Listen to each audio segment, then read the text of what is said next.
Okay, Hari sir, please introduce yourself. Yes, my name is Hari Kuti. Currently, I am in Mumbai and I am working on my own startup, which is into analytical and scientific equipments. Thank you. Okay, Inde, please introduce yourself. Hello guys, I'm working on a project, Smart Loop. It's to make our education system more effective.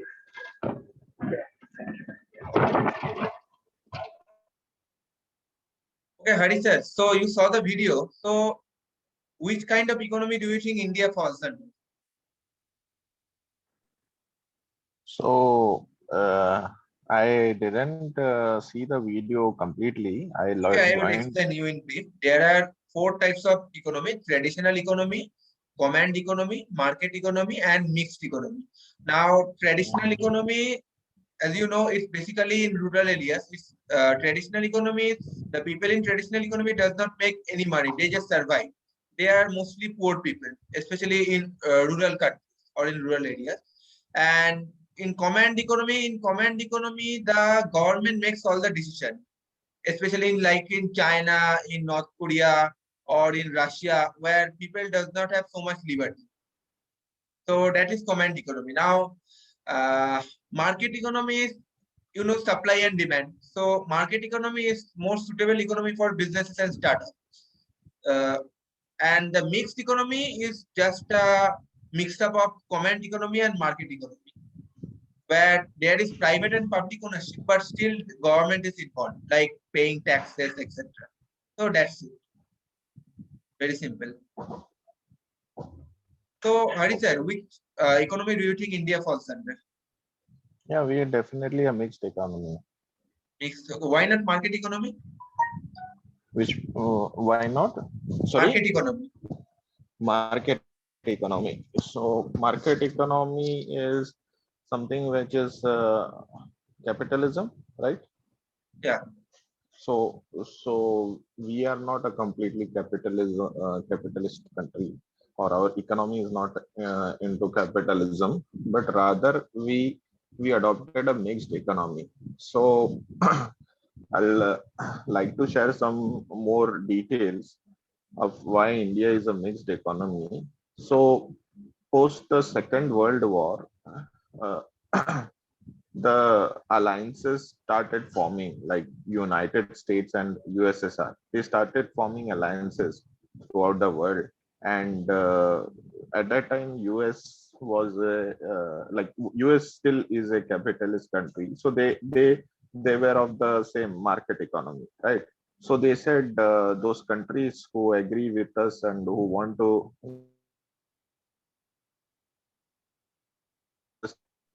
they called it as a first world country, first world nations. Okay, so first world countries. Okay, so in that countries mainly they were the alliance for US and NATO members like Belgium, France, Canada, Germany. So these all countries came together and they started the first world economy, which is a capitalist or a market economy. So on the other hand, there was USSR. He said, "Okay, we follow communism, and we are a communist, and we want the countries who follow our economy to be with us." So they were called as the second world economy. So sorry, second world countries. So second world countries were mainly Bulgaria, Czech Republic, Slovakia, USSR, the earlier USSR, and North Korea, Mongolia. So these all countries were into second world countries. So many countries, just like India, they opted not to join the first world country, neither the second world country. So we are called as a third world nation. So so we were our economy was something, we took the goods, we tried to extract the good things from market economy as well as the good things from communist, socialism or communist economy. So that is why we are called as a mixed economy, where public private partnership plays a major role in running the economy. So for that reason, we are called a third world nation or a third world country. And there are many other countries who fall in the same criteria, like most of the African countries, then Egypt, UAE, and then again this South American countries. These all come into the third world nation, so third world countries. So this is the basic like how the economies were divided earlier. So from that, Aritra, so what do you think? Like which economy is influencing, like which economy is good, and why India preferred a mixed economy when it had an option to either go with the first world nation or the second world nations at that time. So what Bad do you think of? politics, uh, bad leaders. Mhm. The Indian political parties are not so good. They are corrupted. Right. Also, like there is always a geopolitical thing because India is a very big country. It's the largest democracy. So whichever group will have India in them. So that will we will create many other what we call as uh, enemies by joining a particular group. So if we join Russia, so definitely USA will not like it, and they will, and all the countries like USA and its alliances will start pressurizing, will put sanctions on India. So just like they are doing for China. So for that reason, they want Indian leaders or Indian whatever the think tanks were there at that time. So they decided to be a separate. They decided not to join any of the uh, alliances, neither first world countries or now the second world countries. So they decided to remain neutral, and that's why we became a mixed economy.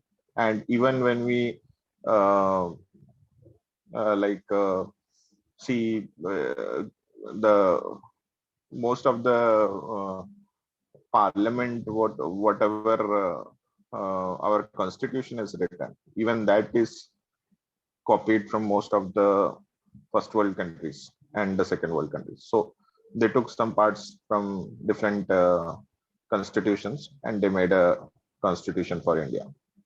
So in the similar way, economy also they decided in the similar way at that time when the first world countries, their economies were defined. So our economists, they took very good some good points from that first world countries and second world countries, and they made it a mixed economy. So most of the like decisions were made based on that only.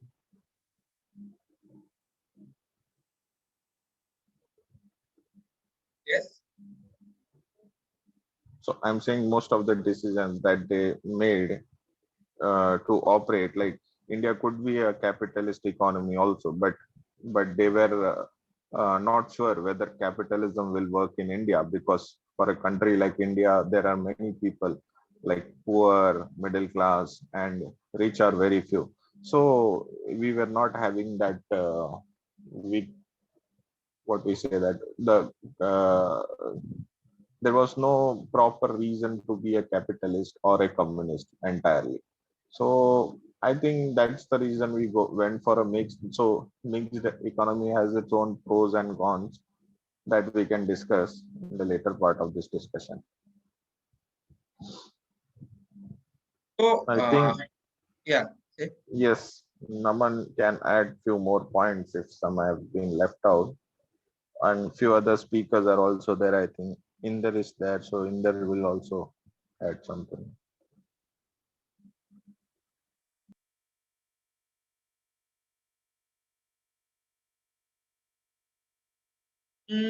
No, nothing I need to add. So, my question was what is this difference between capitalism and this socialism, social economy and capitalist economy? So, question is to me. No, no, there are economics like Difference between capitalism, capitalism socialism. and socialism.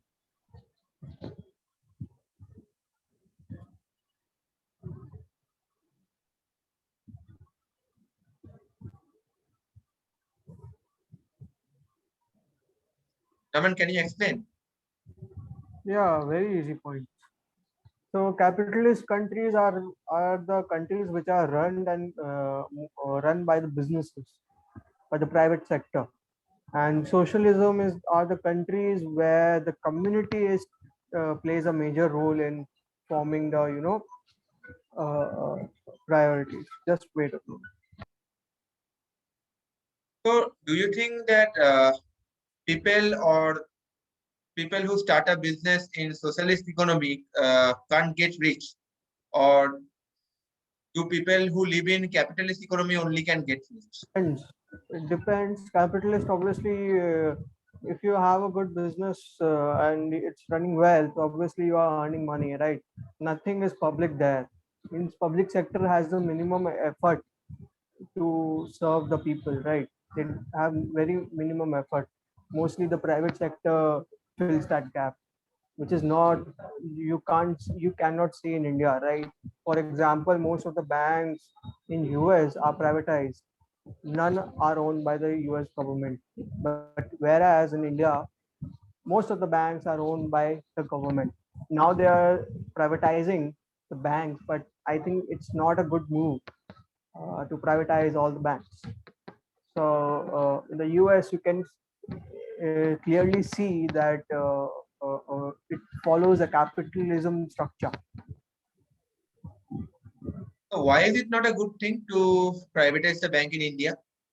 Well, let's look at the annual income of a US person, of a normal US person, and the annual income of one average Indian person, right?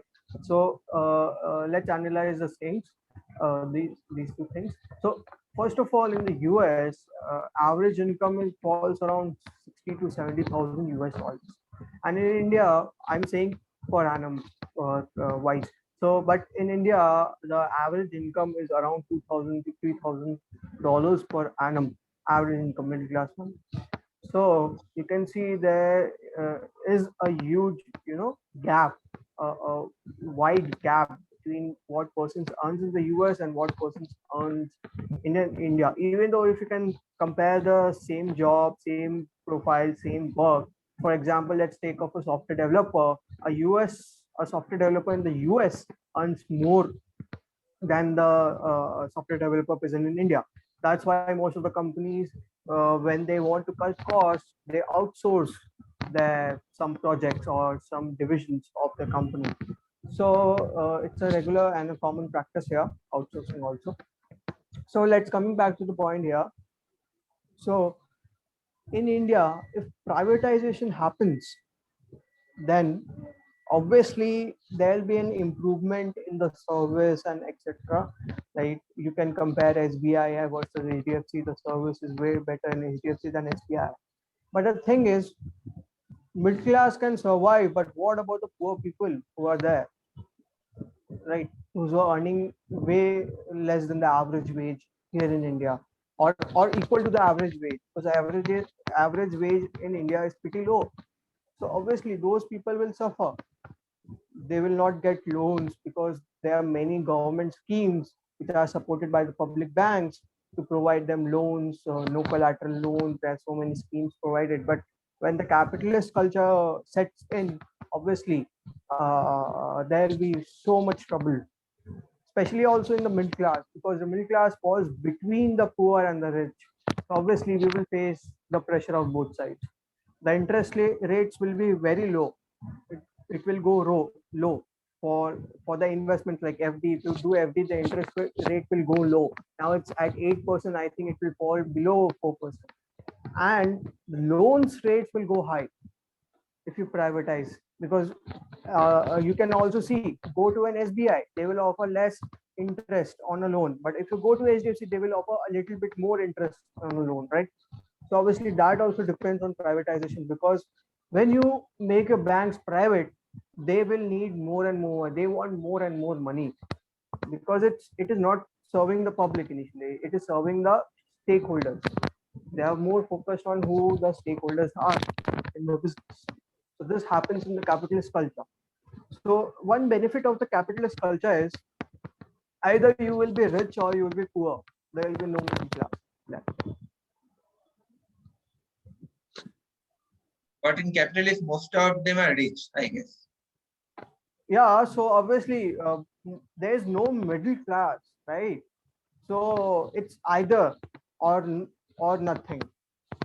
Okay, so if India is not a right model to approach capitalism. It's not a right country to adopt capitalism. It's not a right country, because most of the people are not, are below the poverty line. And here, if the capitalist culture comes in and kicks in, right? So obviously those people will suffer very badly. Those who are below the poverty line, because the cost will go high, na, right? Yeah, Let's sure. take medical, like public government hospitals, they offer mostly for free or take some charge. But private, they can charge anything they want, right? For the treatment, they can charge lakhs and lakhs of rupees, and poor guy cannot afford that level of healthcare in India. So obviously it will impact the poor, because mostly Indians are mostly poor. If you see in the 1.1 billion plus population. So what if India becomes a socialist economy? What would happen then? You're asking me? Socialist economy, socialism. You're asking me, right? Yeah, yeah. Yeah. So socialist countries being social, being like to follow socialism. This is also very bad for India. Why it is bad? Let me explain you with some demographics of India.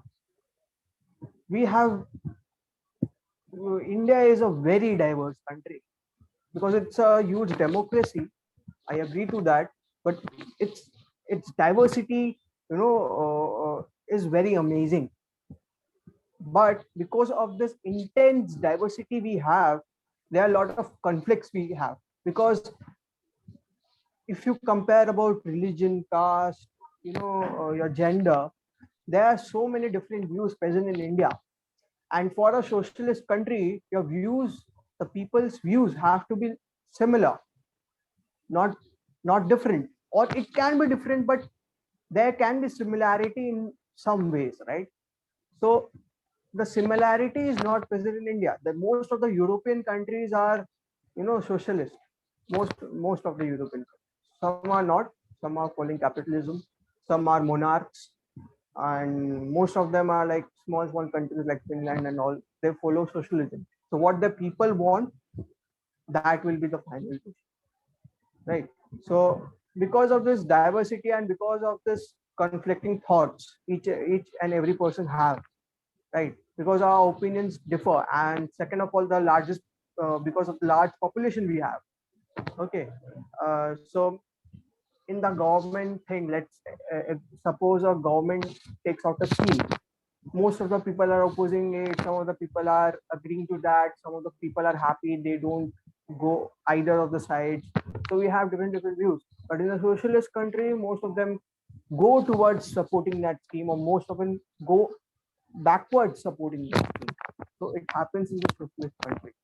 So this is the thing. And second thing is, India has a very big, election and political system, I would say the biggest political system all over the world, because there are so many parties that, we also don't know the names of so many parties like BJP and all. They are very small parties, we haven't heard of them. So there are so many parties, there are so many people. So obviously socialism is also bad structure, because some of the people will oppose, some of the people will agree to that. So there will be conflicting views. and because of the conflicting views, the socialist structure is not good for it. That's why the mixed structure is very much beneficial for us, because we are all diverse. That's why more the diversity, more mixed economy we have to follow.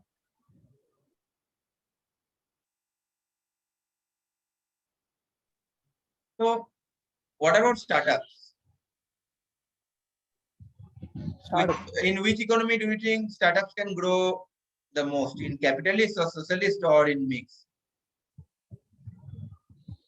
Obviously, startup is a business, so it will grow the most in capitalist countries. Most of the people who want to do a startup, mostly they go to US. If they are relevant, if the startup is relevant for the US market, they go to the US and they become millionaires, billionaires in 3 to 4 years time. But in India, it doesn't happen like that. It's a very slow process, and it's very complex to analyze the Indian market, because it is very highly unorganized, first of all, and second of all, you have to step in to analyze the market. You have to do the market research in more detailed manner than you are doing in any other country. Suppose you want to enter US market, every detail is available on the FTC website. You can go check Federal Trade Commission, which is FTC. You can go check, there are so many databases. You can go market research and you can have an impact, because the system is very highly organized. Here, because of the unorganized structure of the startup, and because of the I would say discrimination between the people here, education also plays a major role while starting a startup. Most of them, education and skills also. Mostly, I would Education, say do you skills, not. think you need education for building a startup? Yeah, you need education for a startup, because if you don't have the specialized knowledge, how will you start a startup? We are not saying But there are many people who are college dropouts. College dropouts is another thing, and being educated is another thing. Understand the situation first. Being educated, being a specialist in what you are doing is another thing, and being having a degree is another thing. Okay, most of the people, they go for money, but they don't focus on the education part they want to have, and that's So a very what kind of education do you think is required? Obviously what the startup is, right? What the startup is. So suppose, for example, you want to go into finance, you want to go into asset management, you have an idea of starting an asset management company, but you don't know what is asset management, how you will do the business. You don't know how to hedge, how to invest, how to diversify your portfolio. You don't know how to do, how you will do that, right? You need specialized knowledge, a deep knowledge in the field of your chosen sector. Otherwise, so let's take a very easy example. You are starting a software company. What your software companies does is, like, they take outsourcing. Your company focuses more on web development, your focuses more on application development, and mostly the clients are from abroad, but they mostly outsource their division, or they outsource some of the projects. Okay, now you have this idea of outsourcing, but now what happens is you don't know how to how to design a website. You don't know how to create an application. Let's forget about you have software engineer. You don't know how to design a project. You don't know how to manage a project. So how you will execute and make your clients happy? Basically, you need a specialized knowledge, right? Without any specialized knowledge, you can't work. And the specialized knowledge is not such like you have to focus in, it should be interdisciplinary. What I mean to say is, you should also know the aspects of the business, plus you should know what specialist you are in. Okay, that's why most of the engineers, they tend to do MBA, because otherwise, if you don't have a business knowledge, you won't progress further in the corporate ladder also. It happens like that also. Most of the people, they have to have a postgraduate degree in management or something to progress to a managerial level. From a operations to, you want to go in the middle of the pyramid, you have to have some knowledge about the business. Sometimes it's a rare thing, or uncommon, I would say, not rare, that you are promoted to a manager, because you have developed a little knowledge about the business while working with other managers, but mostly they require a postgraduate degree in management or something in management, certificate in management to progress to the managerial level. So you need to have an interdisciplinary knowledge, business and technology, or anything which you are focused on. Hariji, did I say anything wrong? No, but I would like to Mhm. counter some points. Okay. Like, so you are of the view like socialist economy is not startup friendly. No, I'm not saying socialist economies are startup factor. I'm not saying about the socialist economy. I am Hmm. saying compared to capitalist economy, Hmm. mixed and socialist economy tends to be focused little bit less focus on startup, little bit less, because what Hmm. they want is they want everything run by the government, because what happens is Hmm. people control the government. So initially you Hmm. are controlling all the regulations, right? Hmm. Your Hmm. citizens are controlling most of the regulations in the startup. No, So citizens is just a larger or a, what we say that just a term that they use, but actually it is not the citizen, it is the army or the higher no, sir, that is officials. communist. You are saying about the communist thing. That is Okay. what I would say. So you have an authority or something like China, right? CCP has. Hmm. So they are authoritarian government. That Right. means nobody is, Command. So yeah, that that command is very government, commanding government, right? command economy. Yes. Yeah. So So that just is, like North Korea, then again yeah. So China. like Yes. like we have seen in China, Alibaba is one of the major players. Now what happened to Alibaba, you have seen, right? Mm-hmm. And IPO has been cancelled. Jack Ma is Mm-hmm. in trouble. Everything happens there. Mm-hmm. So you have seen No, the but if you compare the number of yeah, startups in right, China to the number right, of startups in US, yeah. so what do you think? Which economy is better then? Because Sir, yes, China has, yeah, US. It's we are saying because US is a power. That is the brainwashed thing to taught to yeah, the entire world. But yeah. if we think this as a country, so China is giving many more opportunities to the Sir, youth. China is given many more opportunities. Hmm. It's I agree to that, but government is highly involved in the process. In US, the government is very less involved in the process. That's the Hmm. difference here. Hmm. Because if you do something in China, you have to take so many government licenses and all. Then you can start a business. Like Hmm. it's not very hard to do that compared to India. It's very easy. Hmm. You just apply. The next day you get the license to do business. Hmm. But the thing is, they are very much more regulated than in US. The In thing is, China, they you can't earn above specific income that is decided by the government. Above that, you cannot earn whatever you earn. That needs yeah, to it be. can happen like that. Yeah, Hmm. most of the regulations are prepared by the government. And Hmm. US, we say the government prepares regulations, but I saw a good movie and Hmm. also a book, Saving Capitalism. Hmm. Okay, so this is one of the books which talks about the capitalism system in the Hmm. US. Okay, Hmm. so in that film is also available. I think Hmm. it is written by Robert Reich, one of the famous Hmm. economic professors of University of California, Berkeley.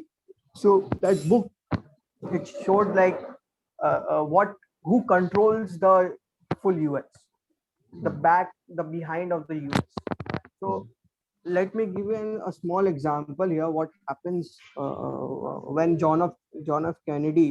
So Robert Reich was one of the advisors in the John. I forgot. So I think I John F. Kennedy, right? John F. Hmm. Kennedy. Yeah. So he was one of the economic advisors of John F. Kennedy. Then what Hmm. happened was there was a very huge wage gap. So what happened was CEOs are earning so much money and the employers were earning very less. So the gap Hmm. was very huge. So what happened was Robert Reich proposed to the government that we should, increase the taxes of the CEOs. Okay, so what happened was one of the advisors, I think I don't know his name, I forgot, I just know his face. So he was from Goldman Sachs. Okay, so Okay. he was also the treasurer and also was involved in the decision making process of the economic department. He was from Goldman Sachs. So he Hmm. proposed an idea that the salaries can be taxed, but the bonuses they get, the bonus they get, Hmm. they can't be taxed. And it was imposed. Goldman Sachs, that CEO or something like that, they proposed and that was imposed. So what Okay. happened was the salary was very low. From 1 million, they reduced the salary to 500,000. It was Hmm. not taxed, it was taxed. Hmm. And the bonuses, they got huge bonuses, which was not taxable by the government. So this happened. Okay. This is the capitalist culture. The businesses control the government. We say like people elect and all, but mostly it's of everything is happening from the businesses. Those are power, too big to fail. Those too big to fail companies control the full US. Correct. Now, when we compare about this capitalist and communist economy, so Hmm. how do you feel like in capitalism, this it is said that it is just the gap between the rich and poor keeps on increasing day by Right, day, right, right? And right. when we come to communism, Hmm. the main what philosophy or main objective is to remove the gap between Hmm. the rich and poor. Rich There and should poor. be, yeah, there should be no one who is too much rich, and there should be no person who is very poor. Right, So to actually, when Karl Marx, who is the yeah, founder of this ideology. communism ideology, so what he wrote was, he thought when he wrote that, he thought like, when I'm writing this, so there will be no poor person in the country Right. if we do it like this. Hmm. But if we compare the current scenario, definitely the capitalist economy, the misery is more when Hmm. compared to a socialist economy. Even they communist or socialist economy, the communist economy, Hmm. they do have lots of poor people, and this Right. gap will is there still, it exists. It Hmm. doesn't so it is actually a failure, that Hmm. communism. But still, isn't there something like, what do you think, Karl Marx, what was his thought process, how he Okay. thought that thing? Yes, So that if I do like according, this. hmm. Hmm. So, sir, according to me, it's my personal opinion here. So, when you look the flag of a communist, the symbol of communism, you Hmm. see a sickle and a hammer. Correct. Okay. The So they sickle, say the labor or yeah. the So the workforce. sickle the Hmm. sickle represents the farmers, the peasants, Correct. and the Hmm. hammer represents the people who are working in the industry. And Working class. Yes. right. So, Yes. what Right.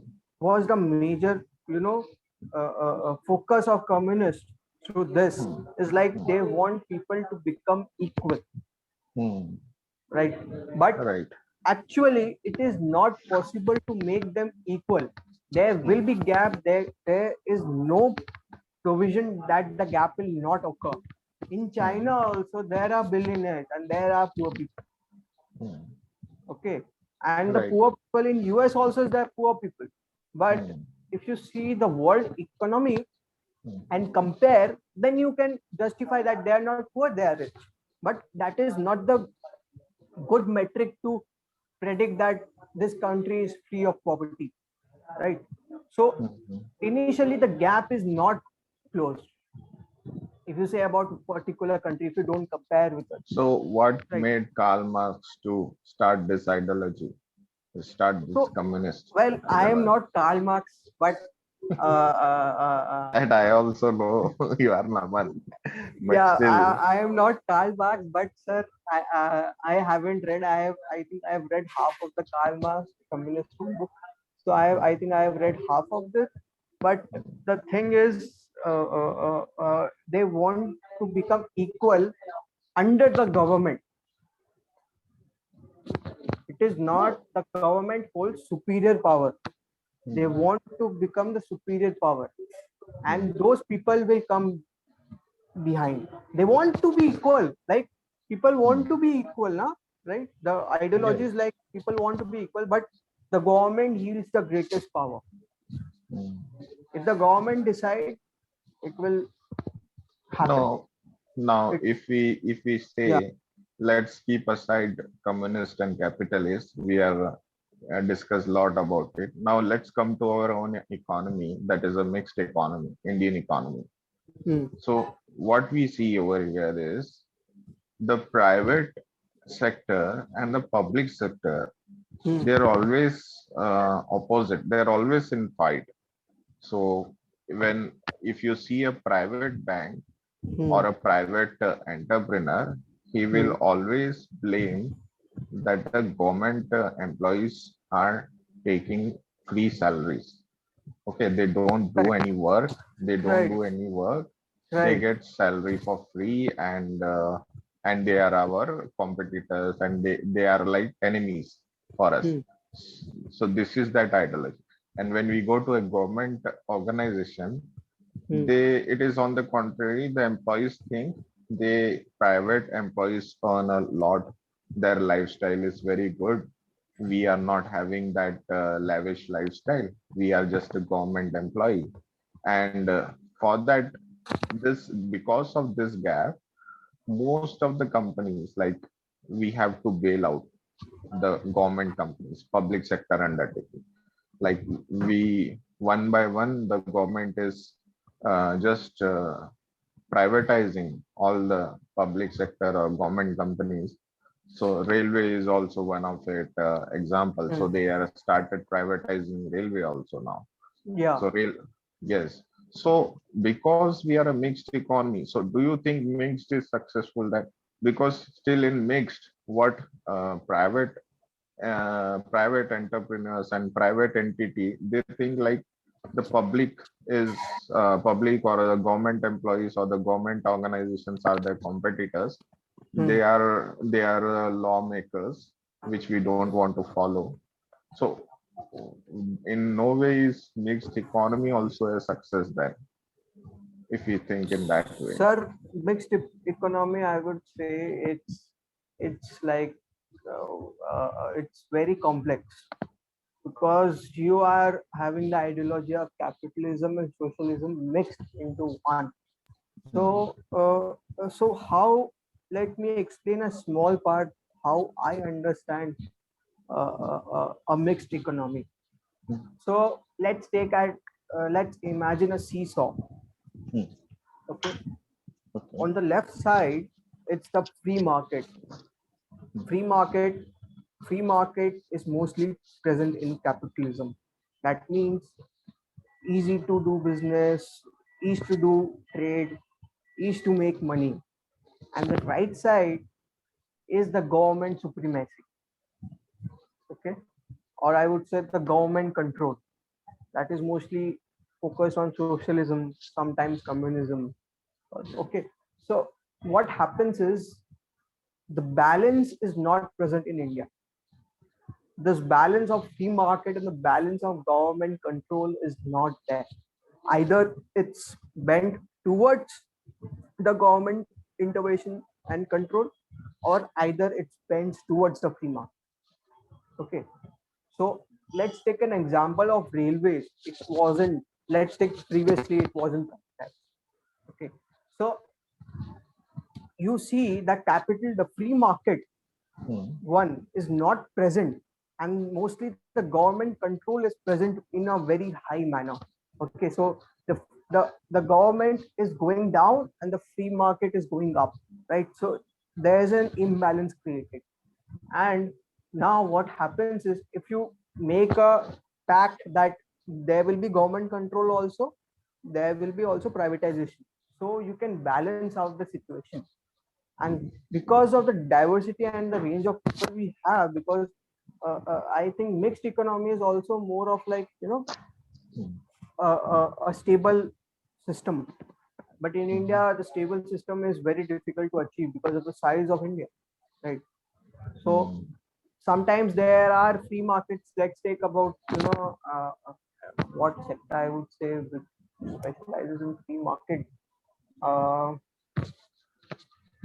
uh, mm, are there any free markets in India? There are SEZs actually, that we call as export-oriented zones, like special economic zones, export-oriented units. So there is no free market as such. I'm not aware of free market in the sense of what do you want to, Mostly there is very in which less. context? There is Yeah. there is very less government intervention, and there is more business. That is known as a free market. No, that is there in Dubai, I think so. Russell Al Khayyam, Yeah. RAK. Obviously, something or the other is present here.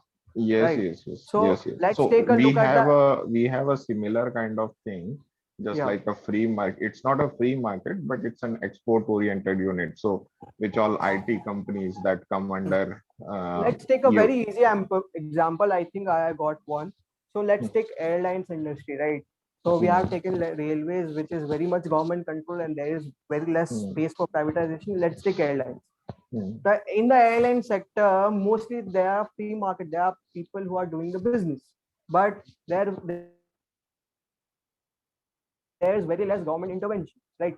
Air India is only the one which is government control, and everything else is controlled by the private companies. Right. So you can see there's no balance there. And to achieve a mixed economy, a stable mixed economy, you have to achieve a balance. You have to also have government control also.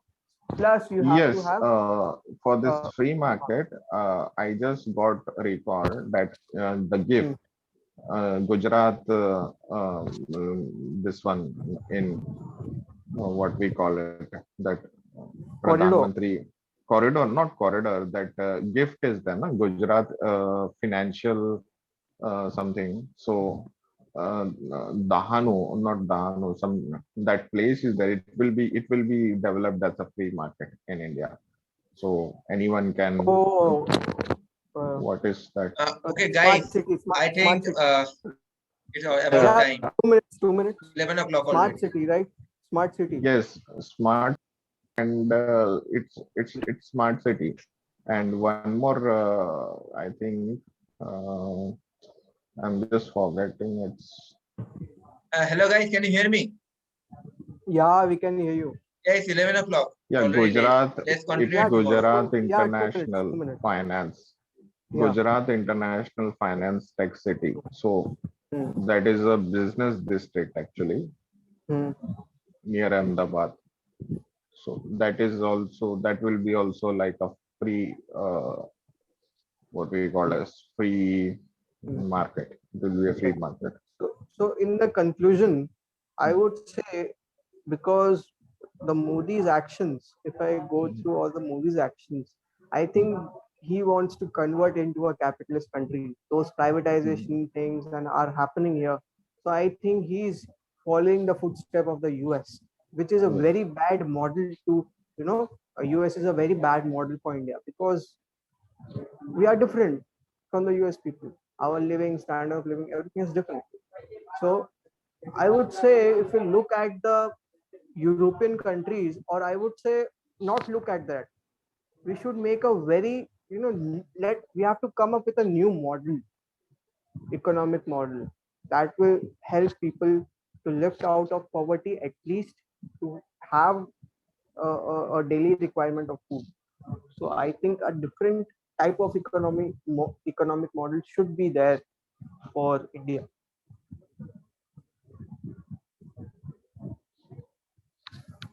Okay, let's finish it now. Yeah, finish. 11:01. Yes. Time to sleep. Yes. Good night. Yeah, good night. Thank you everyone for joining. We We will used to continue. have we used to have till 1 o'clock, 1 o'clock. Ask Hariji. Yes, yes. We used to have till one Exactly. o'clock. Vishal 10, sir didn't 11, fall 1. asleep during the meeting.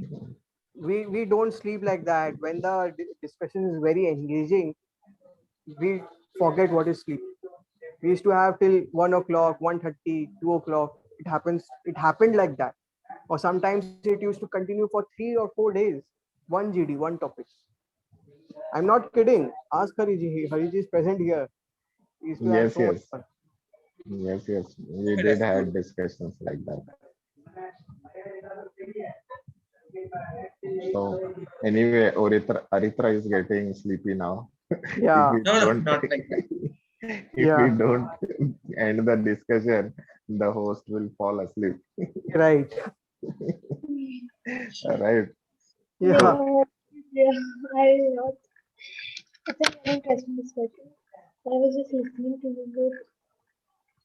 your voice is very slow to Priti, speak. Can't listen now. you Okay, can't Preeti, sing. please end the And meeting. it's a very